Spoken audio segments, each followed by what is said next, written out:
Alright, Super Troops. So last night I stripped this down with the stripper, and you can see the natural wood. It's a beautiful piece of wood here. Um, I'm not really sure what kind of wood it is. If I have to guess, it could be walnut or mahogany. Um, Not really for certain, but let's look here what we got.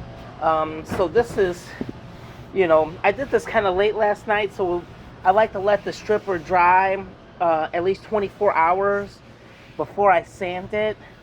Sometimes, if you're on a tight deadline, you can wash it down with lacquer thinner to neutralize the stripper, and then start the sanding. But since in this particular case I'm not under a tight deadline, um, you know, I'm just gonna let it dry a little bit longer before I start to do the sanding to get rid of some of the excess paint that was on here. But the wood on here is actually a lot more beautiful than I imagined. That's one of my pet peeves is, you know, I don't like to paint furniture, especially if you have real wood underneath. It just hides the beauty of the wood, and it kind of cheapens the piece here. So, all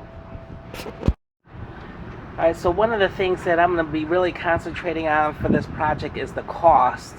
Um, so, I don't, like I said, I mentioned on the other video, I'm comparing on what I spent in previous projects for stripper, and so far for this little bit of stripper here, I would say it's about a little less than half full. It's like maybe to like right here. So that was enough stripper to kind of get most of the stain off. I'm sorry, most of the paint off, and actually it worked pretty good. This is the semi-paste. There is a heavier paste and a liquid. I like to really use both, but if you're on a tight budget, go with the paste.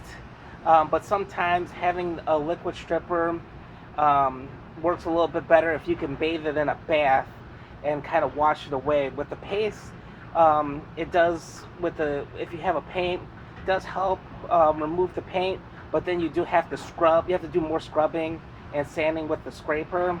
Whereas the liquid, if you can bathe it in there and just kind of take your brush and go over it and let it set in the liquid, then that'll give you more of a rinse.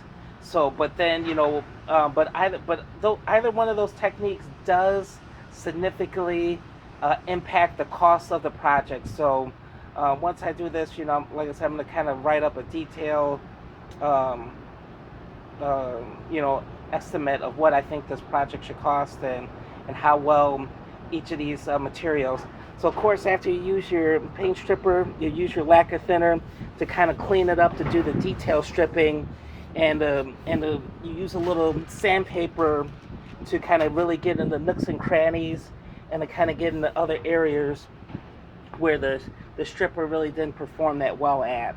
So I'll be explaining all those in the video, but this is kind of what it looks like, what we have so far, after we've done our initial step of stripping.